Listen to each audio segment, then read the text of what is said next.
मैं हूं दिल्ली का एक ऑटो रिक्शा। हाँ हाँ, वही पीला हरा 3 पहियों वाला जो तुम्हें रोज सड़कों पे दिखता है। लेकिन आज मैं तुम्हें अपनी असली कहानी सुनाने वाला हूं। वो कहानी जो मैंने पिछले 20 सालों में अपनी सीट पर बैठे पैसेंजर्स की बातें सुनकर इकट्ठी की है। अरे यार, तुम्हें पता भी नहीं कि मैं कितना गॉसिप का खजाना हूं। मेरे अंदर बैठकर लोग क्या क्या राज की बातें करते हैं। सोचते हैं कि मैं तो बस एक गाड़ी हूं, कुछ समझता नहीं। लेकिन भाई, मैं सब सुनता हूं, सब समझता हूं।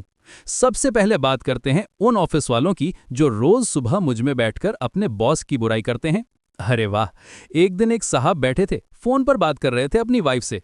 बोले, यार मैंने बॉस को बोला कि मैं बीमार हूं, लेकिन एक्चुअली मैं इंटरव्यू देने जा रहा हूं दूसरी कंपनी में। मैं सोच रहा था, अरे भाई, तुम्हारा बॉस अगर सुन ले तो क्या होगा। फिर अगले दिन वही साहब फिर बैठे, इस बार टेंशन में। पता चला कि बॉस को शक हो गया था क्योंकि उन्होंने सोशल मीडिया पर कहीं चेक इन कर दिया था इंटरव्यू वाली जगह पर। टेक्नोलॉजी का जमाना है भाई, सब पकड़ा जाता है। फिर है कॉलेज के बच्चे। अरे ये तो मेरा फेवरेट टॉपिक है। एक बार दो लड़कियां बैठी थीं, दोनों बेस्ट फ्रेंड्स। एक बोली दूसरी से, यार मुझे पता चल गया कि रोहन तुझे लाइक करता है, लेकिन मैंने उसे बोला कि तू किसी और को डेट कर रही है। दूसरी लड़की को कुछ पता ही नहीं था। मैं सोच रहा था, अरे बैन, ये कैसी फ्रेंडशिप है। लेकिन प्लॉट ट्विस्ट ये था कि दूसरी लड़की एक्चुअली उस रोहन को लाइक करती थी। ड्रामा देखो। अगले हफ्ते पता चला कि दोनों लड़कियों की फ्रेंडशिप टूट गई और रोहन को सच्चाई पता चल गई। अब वो दूसरी लड़की के साथ है। बॉलीवुड मूवी से कम नहीं था ये सब। अब बात करते हैं आंटीज की। अरे भाई, ये तो गॉसिप की महारानी है। एक दिन 3 आंटीज बैठी थीं, सब नेबर्स थीं। एक बोली, पता है बिल्डिंग में नई आई है ना वो लड़की, रोज अलग अलग लड़के आते हैं उसके घर। दूसरी बोली, हाँ हाँ मैंने भी देखा है, कल तो कोई फॉरेन लड़का भी आया था। तीसरी आंटी बोली, अरे वो तो उसका ब्रदर है, कनाडा से आया है। पहली 2 आंटीज का मुंह खुला का खुला रह गया। मैं हंस रहा था अंदर ही अंदर। अजम्पशंस कितने डेंजरस होते हैं ना। सबसे इंटरेस्टिंग तो फैमिली ड्रामा होता है। एक बार एक पूरा फैमिली बैठा था, ममा, पापा और टीनेज बेटा। बेटा हेडफोन्स लगा के म्यूजिक सुन रहा था, सोच रहा था कि पेरेंट्स की बात सुनाई नहीं दे रही। लेकिन मम्मा पापा को लगा कि वो सो रहा है। पापा बोले मम्मा से, यार हमें उसे बताना चाहिए कि हम डिवोर्स ले रहे हैं। मम्मा बोली, अभी नहीं, बोर्ड्स के बाद बताएंगे। अरे भाई, मेरा दिल टूट गया। लेकिन प्लॉट ट्विस्ट ये था कि लड़का सब सुन रहा था। उसने अपने हेडफोन्स में म्यूजिक बंद कर दिया था। बेचारा पूरे रास्ते रोता रहा, लेकिन पेरेंट्स को पता ही नहीं चला। बिजनेस की बात करें तो वो अलग लेवल का ड्रामा है। एक दिन 2 बिजनेस पार्टनर्स बैठे थे।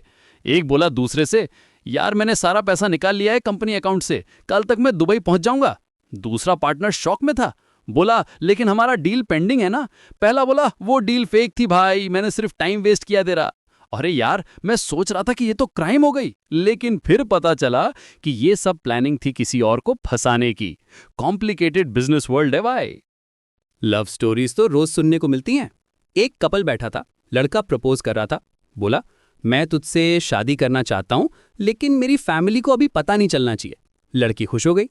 लेकिन अगले दिन वही लड़का दूसरी लड़की के साथ बैठा था, उससे भी वही बात कह रहा था। मैं सोच रहा था, अरे भाई, ये तो डबल गेम खेल रहा है। तीसरे दिन पहली लड़की फिर बैठी, इस बार अपनी फ्रेंड के साथ। फ्रेंड बोली, यार तेरा बॉयफ्रेंड तो मुझे भी प्रपोज कर रहा था। ड्रामा एक्सप्लोजन हो गया। दोनों लड़कियों ने मिलकर उस लड़के को लेसन सिखाने का प्लान बनाया। पॉलिटिकल गॉसिप भी कम इंटरेस्टिंग नहीं होती। एक दिन 2 गवर्नमेंट ऑफिसर्स बैठे थे। एक बोला, यार इलेक्शन के टाइम पे सब लीडर्स के पास कितना पैसा आता है तुम्हें पता है? दूसरा बोला, हाँ भाई मैंने देखा है, कैश की गाड़ियां आती हैं। फिर वो अपने एरिया के लोकल पॉलिटिशियन के बारे में बात करने लगे। बोले कि कैसे वो फेक स्कीम्स बना के पैसा बनाता है। मैं सोच रहा था, अरे भाई ये सब रिकॉर्डेड होना चाहिए, लेकिन मैं तो सिर्फ एक ऑटो हूं, कुछ कर नहीं सकता। सेलिब्रिटी गॉसिप भी मिलती रहती है। एक बार कुछ मीडिया वाले बैठे थे। बोले कि कौन सा एक्टर एक्चुअली कितना पैसा कमाता है, कौन ड्रग्स लेता है, कौन फेक रिलेशनशिप में है पब्लिसिटी के लिए। अरे यार, बॉलीवुड की सच्चाई सुनकर मेरा भरोसा ही उठ गया। एक बोला, यार वो जो रोमांटिक कपल दिखते हैं स्क्रीन पर, एक्चुअली वो रियल लाइफ में बात तक नहीं करते। दूसरा बोला, हाँ भाई सब मार्केटिंग है। स्कूल के टीचर्स की भी अपनी दुनिया है। एक दिन 2 टीचर्स बैठी थी। एक बोली, यार प्रिंसिपल का अफेयर चल रहा है पियोन के साथ। दूसरी शॉक में आ गई, बोली सीरियसली, लेकिन उसकी वाइफ को पता है? पहली बोली, वाइफ को तो पता नहीं, लेकिन पियोन की वाइफ को पता चल गया है। अरे भाई, स्कूल में भी कितना ड्रामा होता है। फिर वो बात करने लगी कि कैसे वो अपने स्टूडेंट्स के पेरेंट्स को ब्लैकमेल करती हैं एक्स्ट्रा क्लासेस के लिए। मेडिकल फील्ड की गॉसिप सुनकर तो मैं डर गया। एक दिन 2 डॉक्टर्स बैठे थे। एक बोला, यार हमारे हॉस्पिटल में जो ऑपरेशंस होते हैं हाफ अननेसेसरी होते हैं, लेकिन पैसा अच्छा मिलता है ना। दूसरा बोला, हाँ भाई मैं भी जानता हूँ, लेकिन सिस्टम ऐसा है, क्या करें। मैं सोच रहा था, अरे भाई लोगों की जान का खेल है ये। लेकिन फिर उन्होंने बताया कि कैसे कुछ डॉक्टर्स एक्चुअली मरीजों की हेल्प करने की कोशिश करते हैं सिस्टम के अगेंस्ट जाकर। सबसे दुखद कहानी एक बुजुर्ग कपिल की सुनी। दोनों बैठे थे, बहुत सैड लग रहे थे। अंकल बोले आंटी से, यार हमारे बच्चे हमें ओल्ड एज होम भेजना चाहते हैं। आंटी रोने लगी, बोली हमने उनके लिए कितना कुछ किया, अब वो हमें बर्डन समझते हैं। अंकल बोले चलो कोई बात नहीं, कम से कम हम साथ तो हैं। मेरा दिल भराया यार। लेकिन फिर अगले हफ्ते पता चला कि उनके बच्चों ने रियलाइज किया कि वो गलत कर रहे हैं और वो अपने पेरेंट्स को वापस घर ले गए। टेक्नोलॉजी की वजह से अब तो नए किस्म के ड्रामा होते हैं। एक दिन एक टीनेजर बैठा था, फोन पर बात कर रहा था। बोला यार मैंने फेक इंस्टाग्राम अकाउंट बनाया है, यूएस में मैं गर्ल बनकर बॉयज को मैसेज करता हूं और उनसे पैसा मांगता हूं। मैं शॉक में था। फिर उसने बताया कि कैसे वो ऑनलाइन गेमिंग में भी चीटिंग करता है। साइबर क्राइम का जमाना है भाई। फूड डिलीवरी बॉयज की भी अपनी कहानियां हैं। एक दिन 2 डिलीवरी बॉयज बैठे थे। एक बोला यार कुछ कस्टमर्स कितने रूड होते हैं, एक आंटी ने मुझे इसलिए डांटा क्योंकि फूड 2 मिनट लेट पहुंचा। दूसरा बोला हाँ भाई, लेकिन कुछ कस्टमर्स बहुत अच्छे भी होते हैं। एक अंकल ने मुझे एक्स्ट्रा टिप दिया क्योंकि बारिश में मैं भीग गया था। ह्यूमैनिटी अभी भी बची है दुनिया में।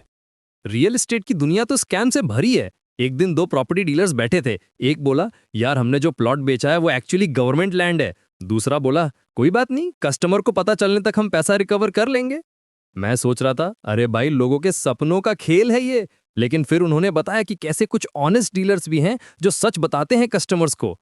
वेडिंग प्लानर्स की गॉसिप सुनकर तो मैं हैरान रह गया। एक दिन 2 वेडिंग प्लानर्स बैठी थीं। एक बोली यार इस शादी में ब्राइड और ग्रूम दोनों को डाउट है एक दूसरे पर। दूसरी बोली सीरियसली, पर शादी क्यों कर रहे हैं? फैमिली प्रेशर है ना, लेकिन मुझे लगता है ये शादी टिकेगी नहीं। अरे यार शादी से पहले ही डिवोर्स की बात। लेकिन सरप्राइजिंगली वो कपल अब बहुत खुश है साथ में। कैब ड्राइवर्स की भी अपनी ब्रदरहुड है। एक दिन मेरे ड्राइवर भाई के साथ दूसरे ड्राइवर्स बैठे थे। एक बोला यार कल एक पैसेंजर ने मुझे बहुत अच्छी टिप दी, लेकिन उसका फोन गिर गया था कार में। दूसरा बोला तो तुमने वापस किया? हाँ भाई, ऑनेस्टी इंपॉर्टेंट है। मुझे गर्व हुआ अपने ड्राइवर भाई पर। अब तो सोशल मीडिया इन्फ्लुएंसर्स का भी जमाना है। एक दिन 2 इन्फ्लुएंसर्स बैठे थे। एक बोला यार मेरे फॉलोअर्स फेक हैं, मैंने बाय किए हैं। दूसरा बोला मैं भी, लेकिन ब्रांड्स को पता नहीं चलना चाहिए। फिर वो बात करने लगे कि कैसे वो फेक लाइफस्टाइल दिखाते हैं सोशल मीडिया पर। रियलिटी और सोशल मीडिया में कितना फर्क है। कोचिंग इंस्टीट्यूट्स की डार्क रियलिटी भी सुनी है। एक दिन 2 कोचिंग टीचर्स बैठे थे। एक बोला यार हम स्टूडेंट्स को फॉल्स प्रॉमिसेस देते हैं, सब आईआईटी नहीं जा सकते। दूसरा बोला हाँ भाई, लेकिन बिजनेस चलाना है ना। फिर उन्होंने बताया कि कैसे वो स्टूडेंट्स का प्रेशर बढ़ाते हैं ज्यादा फीस के लिए।